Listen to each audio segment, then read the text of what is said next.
Gente, a terceira pergunta é uma pergunta bem grande, mas se eu não ler, não vai ter como a gente entender, tá bom? Então vamos lá. Tenho um relacionamento.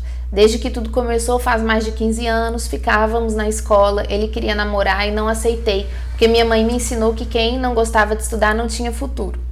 O tempo passou, quando estávamos com 21 anos, namoramos. Moramos juntos, mas não deu certo. Continuamos a namorar e eu me apegando a cada detalhe que ele fazia e ficando magoada. E a situação virava uma bola de neve, até que fiquei com tanta raiva da maneira como ele me tratava, que o traí e deixei ele saber. Pensei, assim não tem volta. 2 anos depois, após eu sair de um noivado que não deu certo por outros motivos, estamos nós namorando de novo. No começo fiz o jogo de se fazer difícil, que não gostava tanto dele. Era deixando o meu ego comandar. Depois eu percebi isso e deixei isso de lado, tentei ser, como ele mesmo dizia, a melhor namorada do mundo. Dava espaço dele, não era ciumenta, não ficava ligando, estava tudo ótimo. Mas começou a me bater uma depressão, insegurança. Eu falei isso pra ele e ele passou a achar que eu nunca tô satisfeita com nada, que nada que ele faz tá bom. Uma semana após isso, peguei o celular dele e vi que ele estava tentando marcar um encontro com uma garota. Nada que comprovasse que ele já tinha visto ela, nem que não tinha visto. Fiquei tão nervosa que não consegui ler tudo ou olhar todas as conversas e já comecei a cobrar satisfação. Desde então eu não tenho paz. Por alguns dias consegui me libertar desse assunto, estávamos bem como nunca, até que lembrei que antes de eu ler essa conversa, um outro dia eu vi um brinco no quarto dele, e antes disso tinha achado um brinco do mesmo modelo no carro. Na mesma hora o impulso tomou conta. Mandei mensagem para ele falando que eu sabia de algo. Menti que estava falando com a dona do brinco e queria saber a verdade, se era a mesma dona dos 2 brincos ou se tinha outra. Terminei tudo por mensagem, mas isso foi hoje. Não sei se ficaremos juntos ou não, só sei que quero ter paz. Preciso saber lidar com essa situação, por favor, me ajude. Já faz mais de 40 dias e eu mal consigo comer ou me dedicar ao meu trabalho ou fazer as provas da faculdade. Estou tentando viver sempre o momento presente, mas nem sempre consigo. Bom, gente, vamos lá. O legal dessa pessoa é que ela tá percebendo, ela tá conscientizando dos processos de paranoia. A paranoia é aquele pensamento que se repete, né? Ele é repetitivo e ele quer que você haja, ele pede para você agir. E aí você entra na paranoia porque é um pensamento que vai ficar repetindo, ele não vai desligar até você fazer aquilo. Mas por que a paranoia existe? Porque existe uma crença que sustenta ela, né? A gente se sente refém da paranoia, mas sempre existe uma crença que sustenta essa paranoia. Então veja bem, desde o inicinho lá do namoro, ela fala que ela ficava ciumenta, que ela ficava insegura, que ela ficava apegada, que ela ficava totalmente insegura, né? E que aí chegava um ponto que ela falava assim, não aguento como ele tá me tratando. E aí ela terminou. Na verdade, ela não terminou, ela traiu para terminar. Então, nós vamos entender esses processos, tá? Quando ela fala assim, eu não aguentava o modo como ele estava me tratando, não era bem isso. Ela não aguentava o modo como ela se sentia na relação. Entende? Então, ela se sentia insegura, ela se sentia desesperada, ela se sentia instável, ela se sentia assim. Então, ela teve que terminar esse relacionamento para ela ter um pouco de alívio, para ela ter um pouco de paz. Porque dentro de uma relação, essa paranoia ficava ativa, né? O que será que ele tá fazendo? Será que ele me ama? Será que ele tá com outra? Aquela coisa toda. E a crença que sustenta essa paranoia, você vê, por que ela comentou aquilo na pergunta que a mãe dela ensinou para ela? Tudo tem um motivo, tudo tem um fundamento, né? Por que ela comentou aquilo? Minha mãe me falou que quem não estudasse, né? Enfim, quem fosse namorar não ia querer nada com a vida.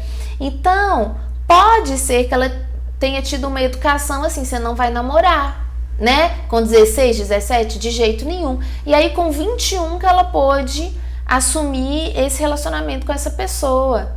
Entende? Então, já vem de um processo de ouvir muito o outro, de valorizar muito o outro. Aí você fala assim, Bárbara, mas isso é muito normal, né? A gente tem que respeitar nossa mãe, nosso pai, as coisas que eles falam pra gente. Se eles não acham legal namorar, tudo bem. Sim, tudo bem. Mas por que que ela, maior de idade, já mais velha como ela tá, escreve isso aqui na mensagem? Por quê? Uma coisa que a mãe dela falou quando ela tinha 16, 17. Por quê, gente? Porque tá no subconsciente dela. Tá no subconsciente dela. Ela ouviu demais, deu muita importância pro externo. Tem meninas, gente, que a mãe fala, ó, não pode namorar, que não sei o quê. Entra aqui e sai ali. Não tô falando que tem que desrespeitar pai e mãe. Não vão fazer essas interpretações distorcidas, toda torta, né? Do que eu tô falando. Não tô falando isso, não. Eu tô falando que você pode até não namorar. Mas por que que você de mais velho vai falar, eu lembro que minha mãe falou tal coisa, eu lembro que meu pai falou tal coisa? Porque aquilo teve um impacto pra você. Então já é um padrão seu falar, olha, o que essa pessoa faz impacta muito minha vida. O que essa pessoa fala impacta muito a minha vida. Minha mãe falou, não podia fazer assim, assim. Eu não fiz. E hoje eu sou adulta e tô com isso ainda no meu subconsciente. Mas se hoje eu sou adulta, eu posso fazer o que eu quiser. Por que que aquilo tá no meu subconsciente? Entende? Pode parecer que ela contou isso só para me contextualizar da história. Não precisaria ela ter falado da mãe dela. Não precisaria ela ter falado uma coisa que a mãe dela falou e por isso ela não viveu. Ela não viveu aquilo que ela queria porque a mãe dela falou outra coisa. Não precisaria.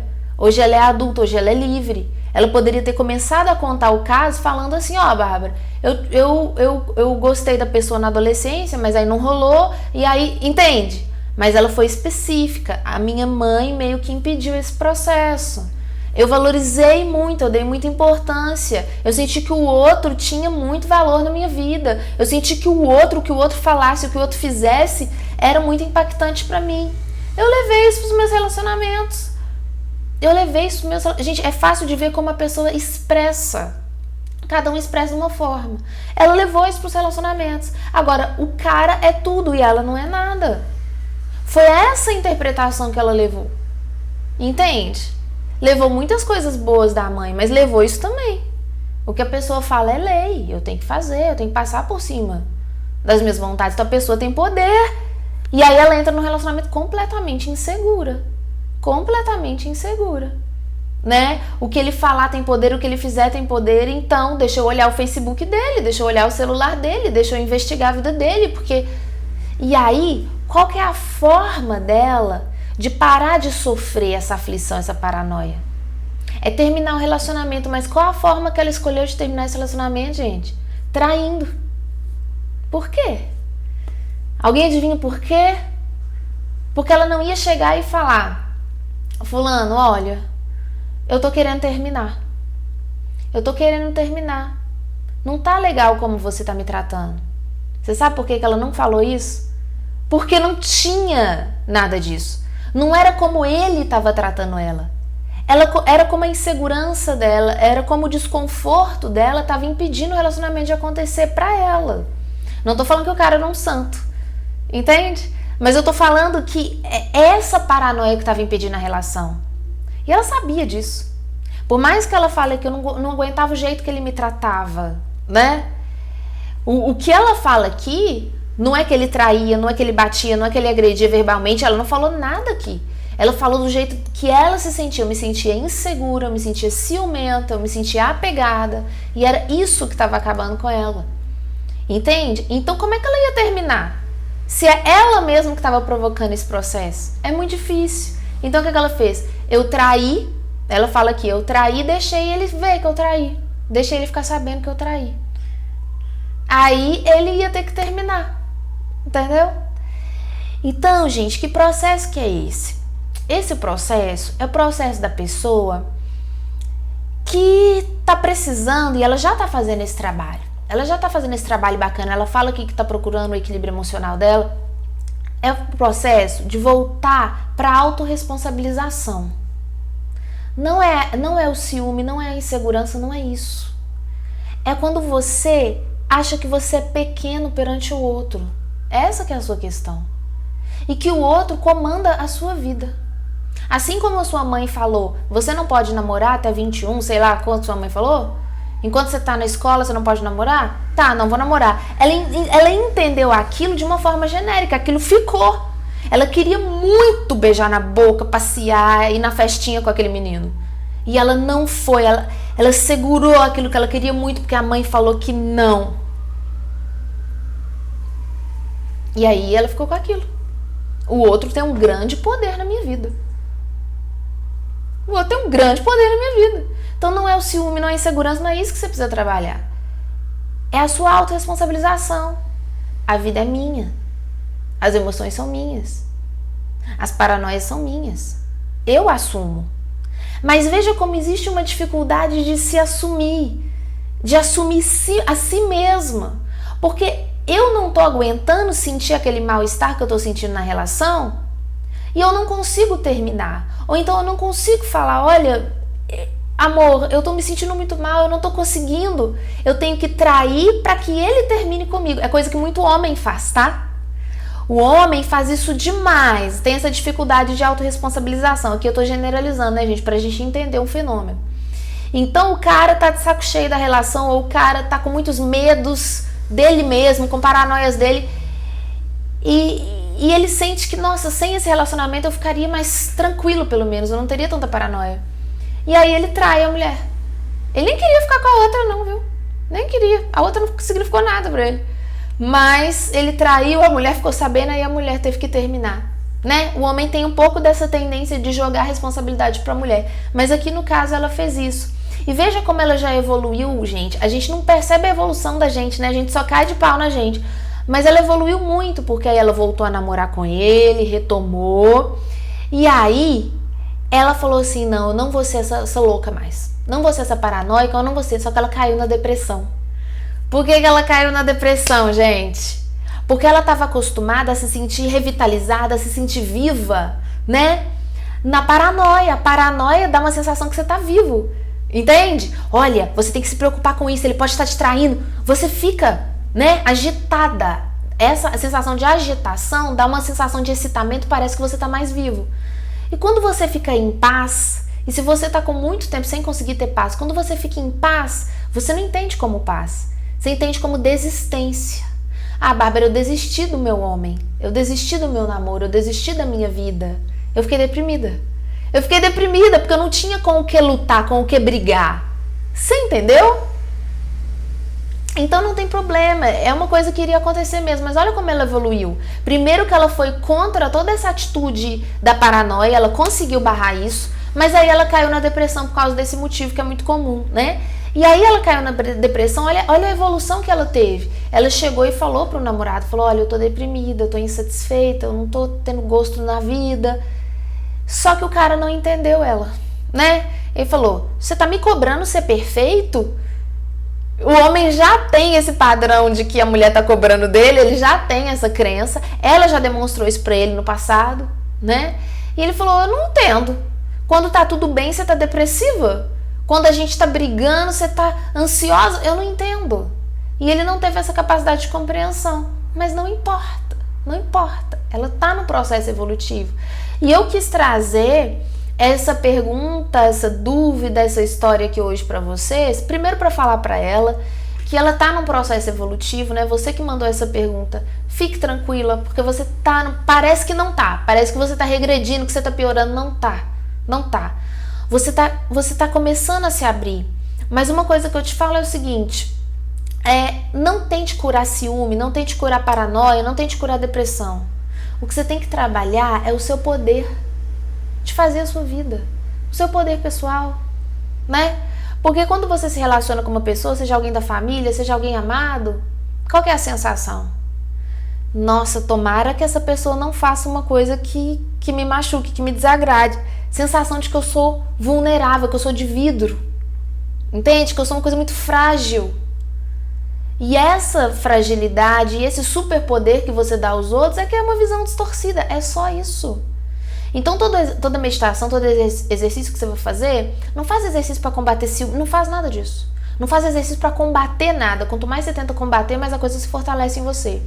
Faça exercícios de poder pessoal, de autorresponsabilidade. Reconheça as coisas que você construiu na sua vida. Reconheça os laços que você construiu para você. Reconheça a sua força. Reconheça. Para de se cobrar, para de cair matando em cima de você e supervalorizar o outro. Enquanto você não virar essa chave aí, as coisas não mudam. Você tá tentando muito e esse seu empenho é positivo, tá te levando a uma melhora, por mais que você ainda não tenha percebido, né? Você tá mais aberta, você tá empenhada. Só que, gente, fica uma luta muito grande, fica um esforço muito grande para pouco resultado. Como é que é o resultado? É quando você vira uma chave lá dentro, é só virar uma chavinha, não é ficar se esforçando tanto. E essa chavinha é o quê? Eu, na minha vida. Eu sou a pessoa mais importante para mim. Eu, para mim, em primeiro lugar. E os outros, que bacana, são colegas na vida. São pessoas que eu vou dividir algumas coisas, que eu vou compartilhar. Mas o centro da minha vida sou eu. E eu sou uma mulher adulta e livre. Então você vai fazendo esse trabalho de reconhecer. Nossa, eu fiz um trabalho na faculdade que foi tão bom, eu fiz tão bem feito. Nossa, eu tô tão bonita hoje. Nossa, eu sou uma pessoa que tem tal e tal talento. Nossa, eu sou uma pessoa esforçada, sou uma pessoa dedicada. Sou uma pessoa bacana. Eu reconheço que eu sou uma pessoa bacana. Por quê que eu sou essa bosta e os outros são maravilhosos? É isso que tem que mudar. Isso é a chave pra tudo. Não importa quem te falou isso na adolescência, não importa nada. Faça isso frequentemente, até que isso vire o automático em você. E não essas paranoias, tá bom? E aí, gente, eu quis trazer essa história, essa questão dela, pra gente perceber o que a gente tá fazendo com a gente.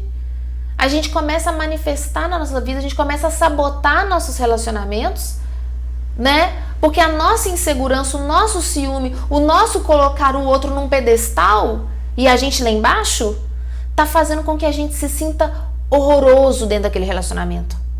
Nossa, quando eu me relaciono eu me sinto uma bosta, eu me sinto horrível. Não é a pessoa que tá provocando isso em você. Ninguém tem esse poder. É o modo como você sente a relação. Você se sente inferiorizado, abandonado, rejeitado. Mesmo que não tenha tanta demonstração do outro para isso. É a sua forma de interpretar. Então vamos perceber o que a gente está fazendo consigo quando a gente namora, quando a gente relaciona. Tá bom? Vamos assumir a responsabilidade por como a gente está se sentindo e entrar na gerência da nossa vida, gente. Esse é o único meio da gente ter relações saudáveis. Bom, esse foi o vídeo de hoje. Eu acredito que deve ter ficado grande. Vamos editar e vamos ver no que vai dar. Mas quero lembrar vocês, né, de participar segunda-feira, tá bom? Do programa do Eduardo às 3h30, tá no link aqui na Rádio Inconfidência AM 880, você pode ir lá participar e, na verdade, ele não vai responder pergunta dos ouvintes no ar, ele responde quem mandar e-mail. Então começa a mandar o seu e-mail para o contato aprendendanamorar.com.br, que ele vai responder suas perguntas ao vivo sobre relacionamento afetivo, tá bom? Um beijo e até o próximo.